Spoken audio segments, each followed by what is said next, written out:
En el verano de 1945, en el desierto de Nuevo México, un destello iluminó la madrugada. La arena se convirtió en vidrio. El aire ardió, y en cuestión de segundos, los hombres reunidos en ese lugar comprendieron que habían liberado un poder que hasta entonces solo pertenecía a los dioses. Era la primera prueba de la bomba atómica.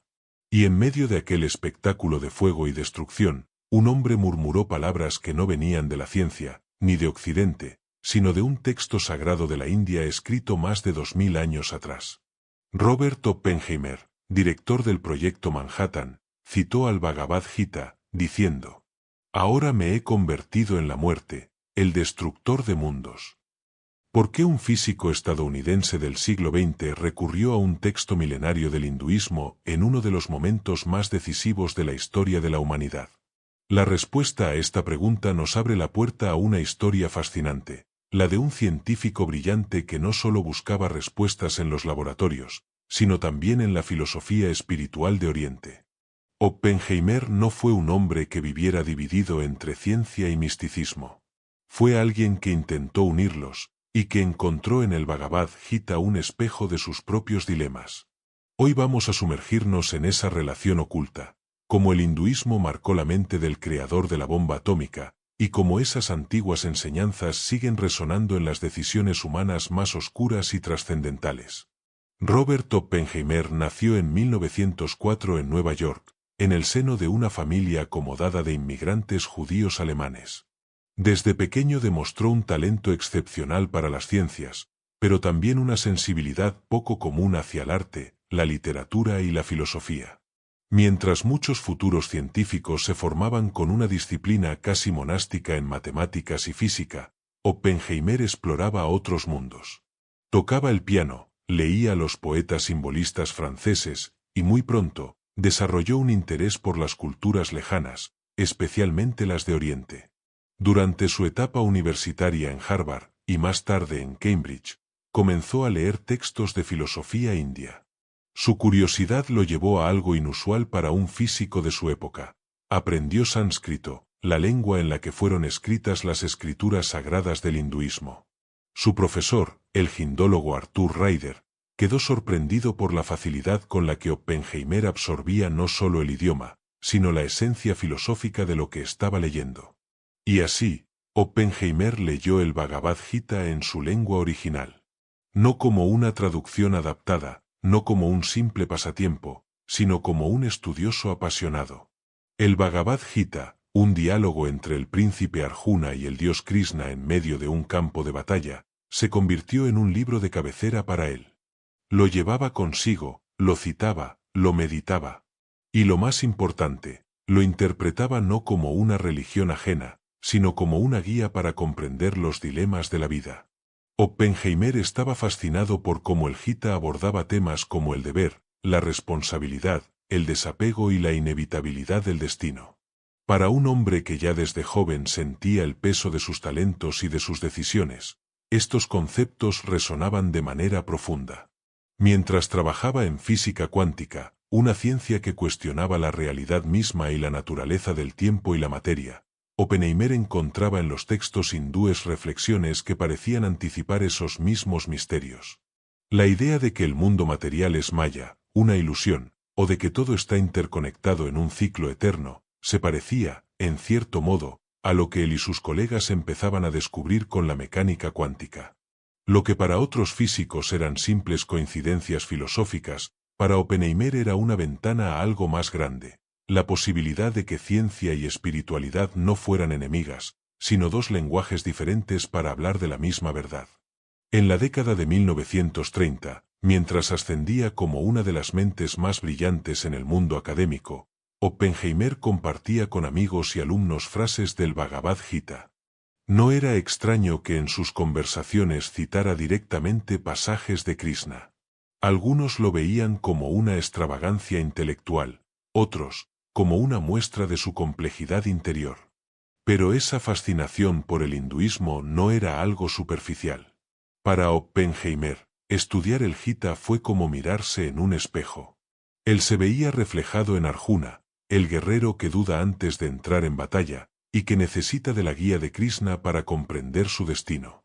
Y esa identificación sería clave más adelante, cuando la historia lo colocara a él mismo en un campo de batalla muy distinto, con armas nunca antes vistas por la humanidad.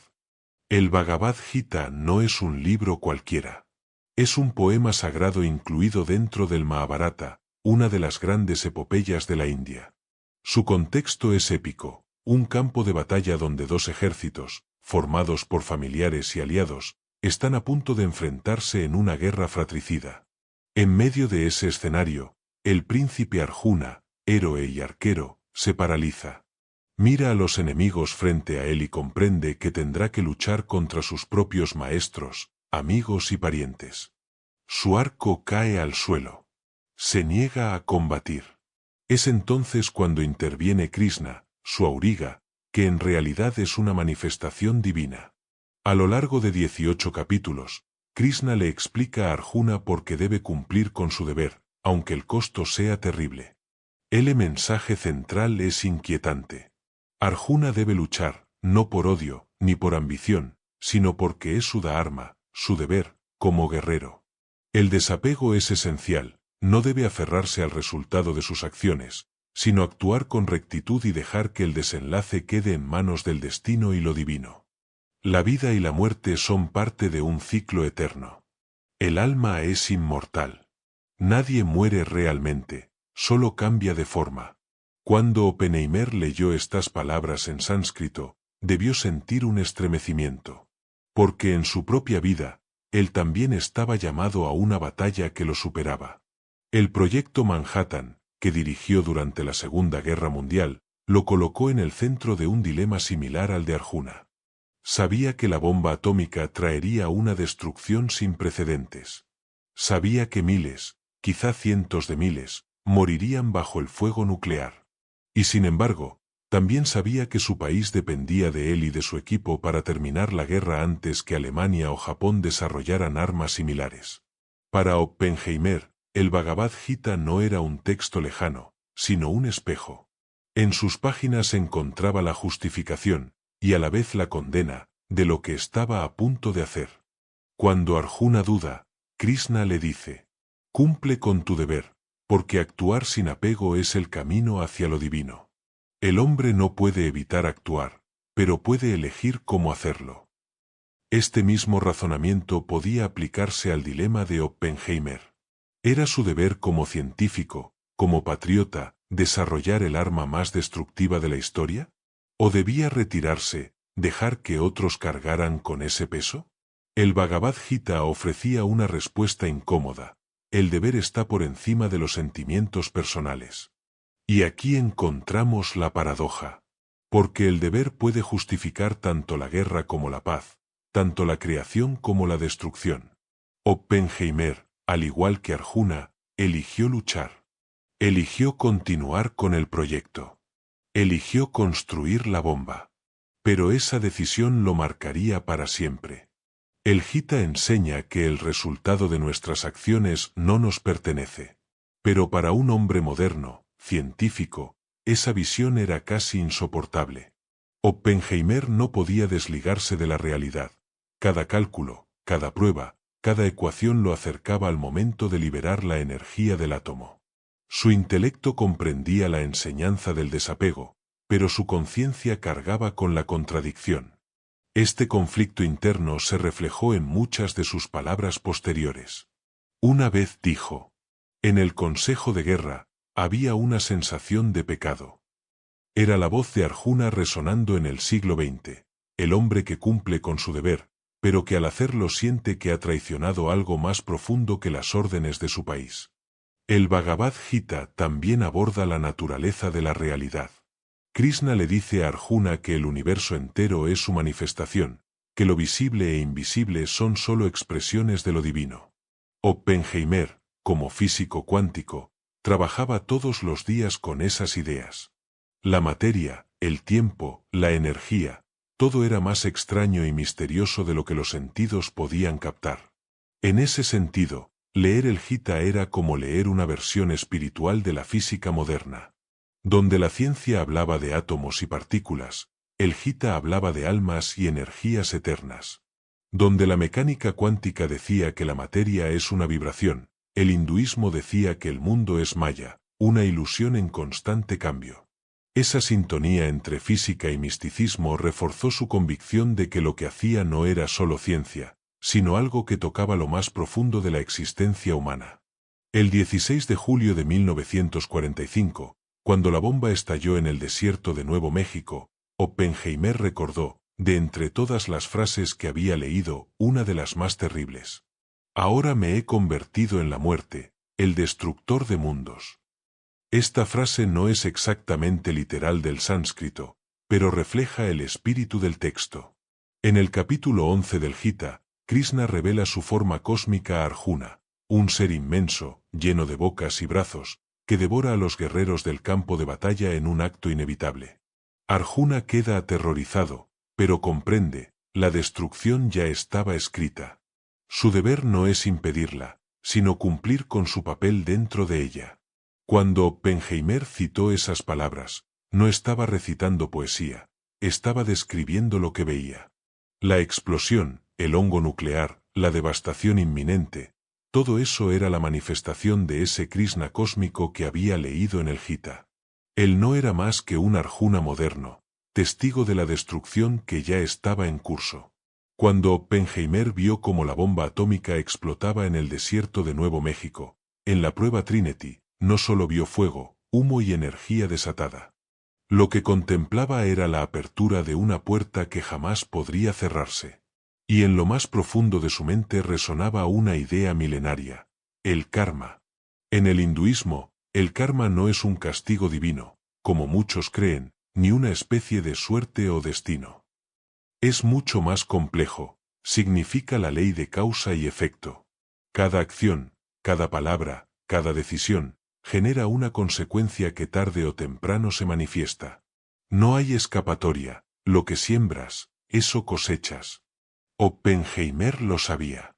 El Bhagavad Gita, que había leído en sánscrito, le había enseñado que los actos humanos no mueren cuando se ejecutan, se proyectan hacia el futuro, como ondas que se expanden en el agua después de arrojar una piedra. Y la piedra que él había lanzado no era cualquier piedra, era la energía del sol, liberada sobre la Tierra.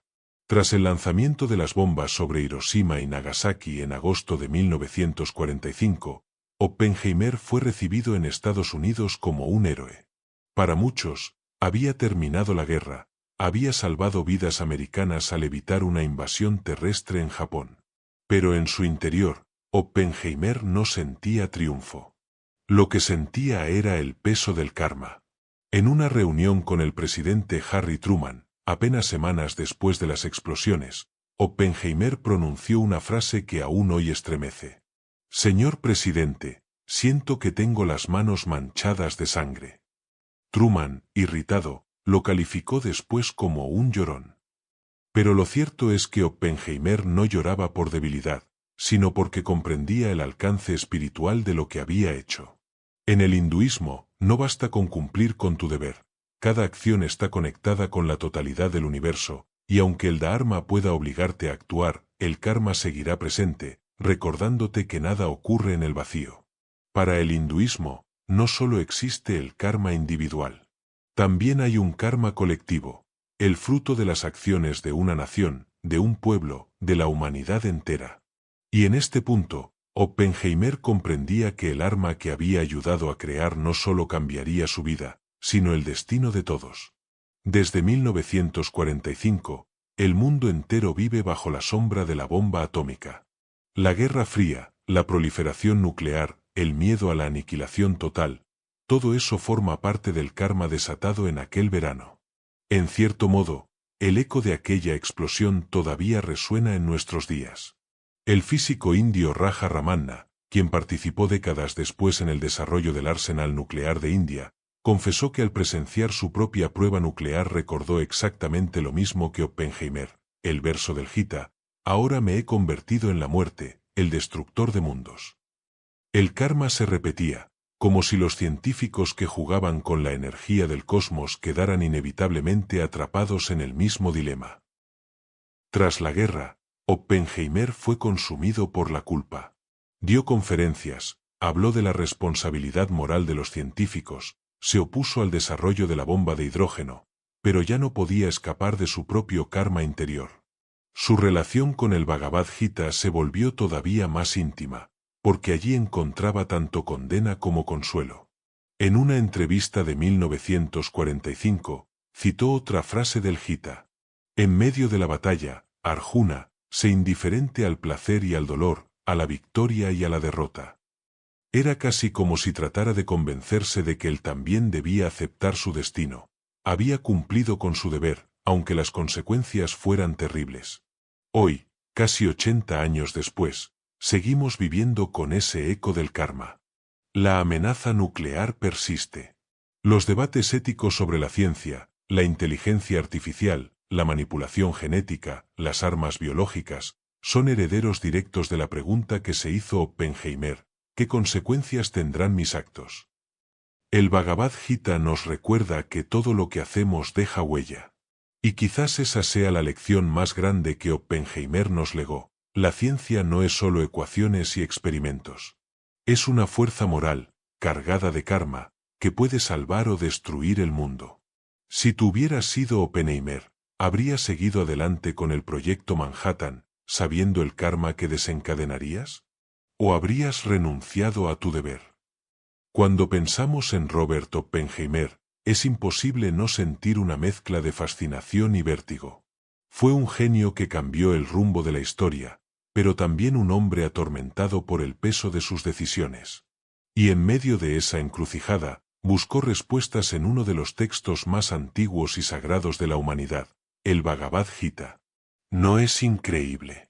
El hombre que liberó la energía más destructiva jamás vista por la humanidad, buscó sentido en un libro que habla de la vida, el deber, el alma y el eterno conflicto entre lo correcto y lo fácil. El Bhagavad Gita nos enseña que todos vivimos en nuestro propio campo de batalla interior.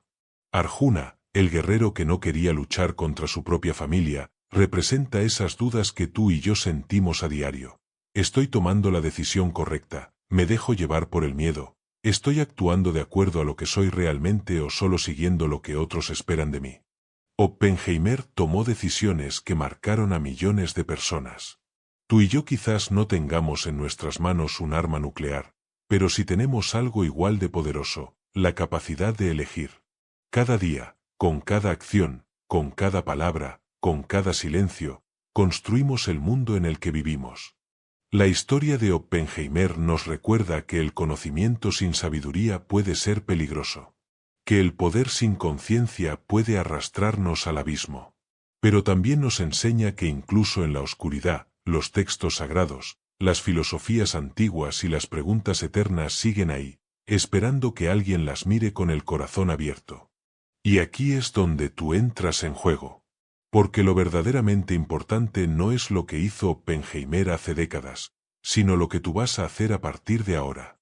Recuerda esto. La misma mente humana que puede destruir el mundo con una bomba, también puede iluminarlo con compasión, sabiduría y amor. La diferencia está en cómo elegimos actuar.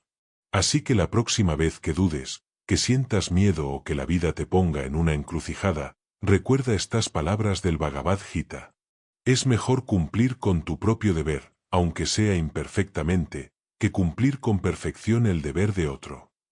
Ese es el verdadero legado. No es la bomba.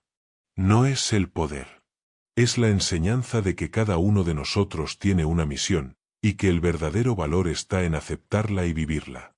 Si esta reflexión te ha hecho pensar, te invito a que lo compartas en los comentarios. ¿Cuál es tu mayor batalla interior ahora mismo? Me encantaría leerte y saber qué piensas. Y si quieres seguir explorando los secretos del Bhagavad Gita, del hinduismo y de cómo estas filosofías milenarias siguen resonando en nuestro mundo moderno, no olvides suscribirte al canal y activar la campanita. Créeme, los próximos vídeos van a revelarte cosas que nunca imaginaste. Porque este viaje no termina aquí. Apenas acaba de empezar.